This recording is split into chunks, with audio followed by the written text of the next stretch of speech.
Biden is not really, he's a fighter intellectually, but he's not a fighter when it comes to someone saying something and you don't believe it. And so you're so convicted that, no, you're not going to say that. That's not right. We saw what you did. He doesn't have that conviction that...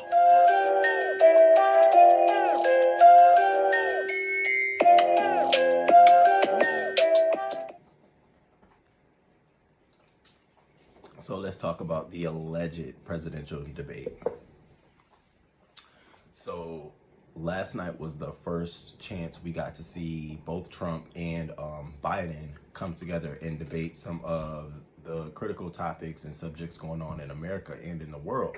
And it was hosted by Chris Wallace, which is ironic. It's one of Fox News correspondents. And the unfortunate part is Chris Wallace did not hold his ground during this debate at all. It was horrible watching him try to command the attention, bring back the conversation to the question at hand. He did a poor job doing so. I felt like he would have been better as the host of the second presidential debate, giving him the opportunity to witness what really is going to happen here. So that way he'd be armed with Trump. Would you please shut up? Biden, would you please speed up your response a little bit? Would you get us to the point? So that was my takeaway from him being the host of the first presidential debate. So let's get right to it. One of the first topics that they talked about was the pandemic, the coronavirus pandemic. And you know, this was really an opportunity for Biden to really show to the American people how poor of a job that Trump did. And trust me, I think he was trying to do that. He talked about how many Americans passed away, about how poor he was to actually respond, how he was hiding information from the American people. He put all of that out there.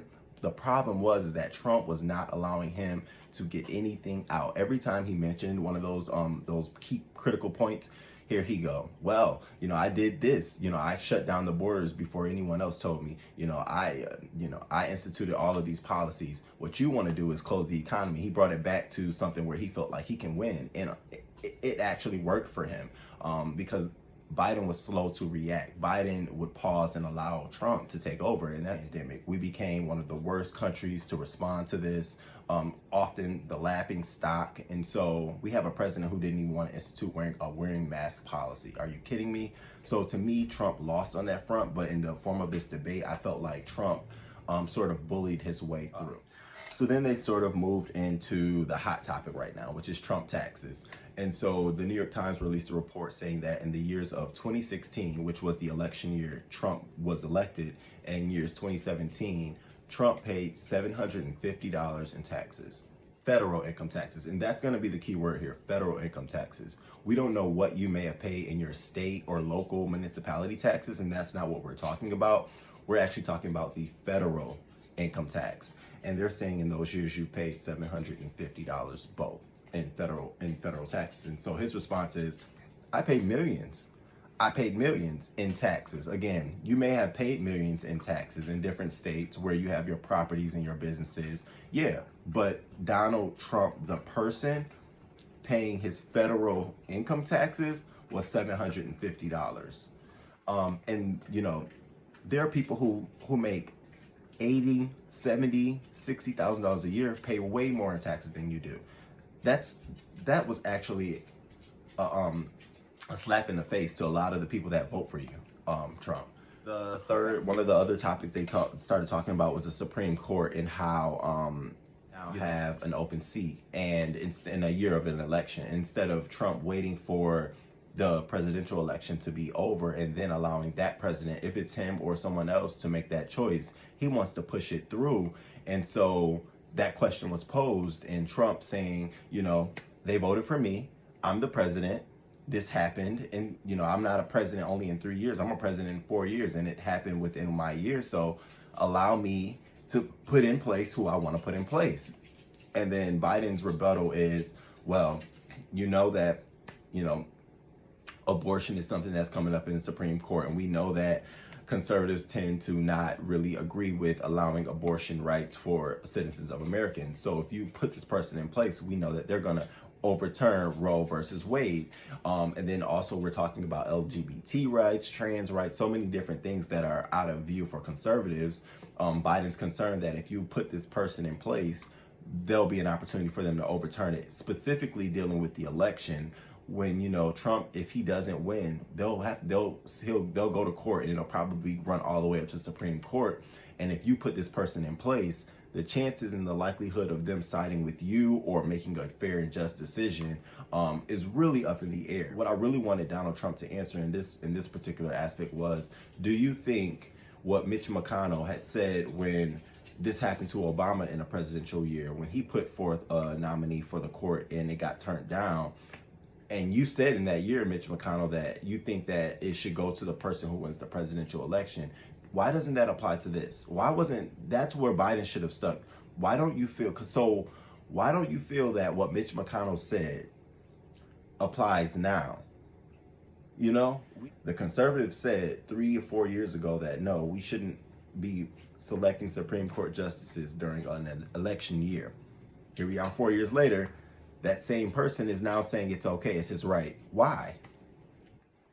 So that bothered. The question was, you know, what are we going to do with the Affordable Care Act should the Supreme Court come in and they vote it out? What do you have in place to restore this? And how Donald Trump has had 3 or 4 years to create this great, you know, succession to the Affordable Care Act. He has no health care plan. The only thing he's been talking about is Big Pharma and how he's lowering the cost of medicine for patients.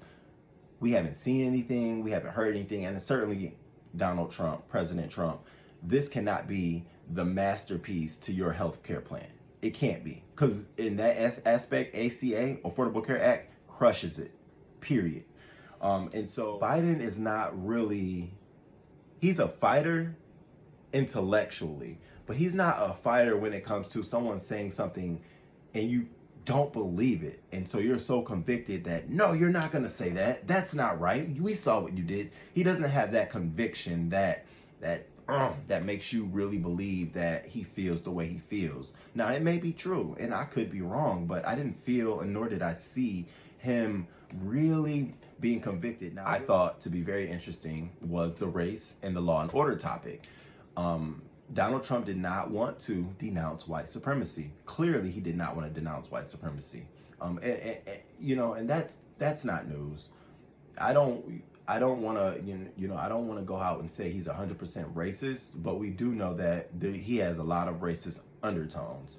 And so we know that he's not going to denounce white supremacy. So what does he do? He flips it on Biden. He says, so do you want law and order? And Biden's like, yes, I want laws. I want laws that are fair and just. And I want order that's, fair and just. And Trump's like, you don't have any support by law enforcement officials that states that you want law and order. See how Trump did that? Trump went from, no, I'm not going to denounce white supremacy. You're not going to force me into that corner. But can Biden say he's for law and order? And those were the tactics we saw all night throughout this presidential debate. Now, here's where I see us having the biggest problem of this entire election is validating the election once it is over with. Trump is already laying the groundwork for a lawsuit challenging and contesting the results of the election. How will he accept the results of the election, and will he not dispute them? His counter was, well, when I was running back in 2016, Obama and Biden did far more to interfere with my election and the voting than anyone has ever did. He's talking about, and we have the proof and we have the evidence. And it's like, stop comparing bricks to paper. We're not talking about the same thing. We're actually talking about voting, not campaigning. We're not talking about you trying to win votes. We're not talking about you commercials and anything that you're putting on Obama and Biden's administration. We're merely talking about, what will you do when the votes come in from the mail-in ballots that says either you are not the president? What is your plan after that? That's what we want to hear. And clearly he doesn't have a plan because he wants to invalidate them if he doesn't win. He wants to be able to take it to the courts. And that's why it's so critical that we wait until the presidential election to then install a new Supreme Court justice. So my thoughts on this first election, it was really, really rough. In a year where we have been under lockdown, in a pandemic, and we haven't allowed the candidates the opportunity to go out and sort of campaign, for us to see them in action, so get the support of a crowd, a huge crowd. They didn't get that practice of having these questions come at them, testing it with the public and doing all of those things. So it's sort of us seeing them two together for the first time. And I honestly have to say, Biden came off as being informed and knowing what he wanted to talk about and where he wanted to take the conversation. Unfortunately, his appearance came off as if he was confused. And I think he was more so confused because he was dealing with a candidate who's actually the president of the United States being a bully. And so I think he was more so like, wait, what is this? Is he really talking over me now? And unfortunately for someone like me, it makes you look a little weak in this sort of debate. It made you seem as if he can go. Let him talk. I'm not gonna say anything. And in this, we need someone who's going to actually stand up to Trump, check him when he's wrong, tell him to be quiet. Now, you did make the statement that was funny. Will you shut up? I thought that was clever. And you should have been saying that the whole entire night, to be honest with you. Will you shut up? You know, a lot of us want to say a lot of things to the president and we can't, but you have the opportunity standing up, debating him. You, trust me, can you be quiet? Shh. Like, I think you should have driven that home a lot more too, because he did not allow you to say anything of substance. He continued to push over and talk about your child. And that was another thing. The way you stood up for your son and the way you told him, I'm very proud of him, and you know, and how dare you, is the same kind of reaction we want to Trump all the time. I think that I connect with that kind of, you know, conviction and your frustration, and I don't see that on your face when you know, in your regular debating of him. I felt like you were, you know, you were informed, you had the information, but it wasn't conveyed strongly as I would have liked during your first debate. There was a lot of times where you just stood, you know, you literally stood there looking like, Chris, what is going on? So I'm hoping on the second debate, Biden, you get a little bit testy and a little bit more feisty under you, and quick comebacks. You know, this is a very unconventional presidential debate, because we're dealing with a very unconventional president, so you must use unconventional tactics.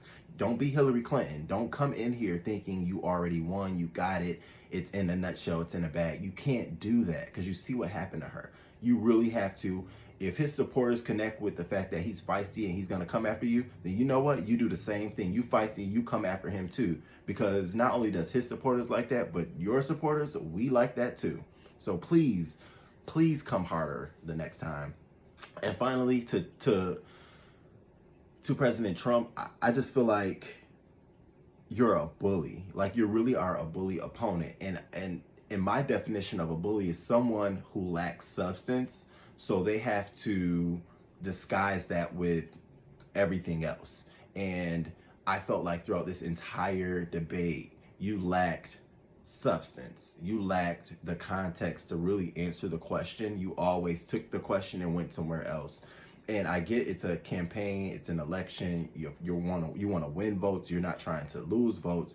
But at what point will you realize what you're saying and what you're doing are two totally different things? You say you want law and order, but yet you won't denounce those who are provoking and those who are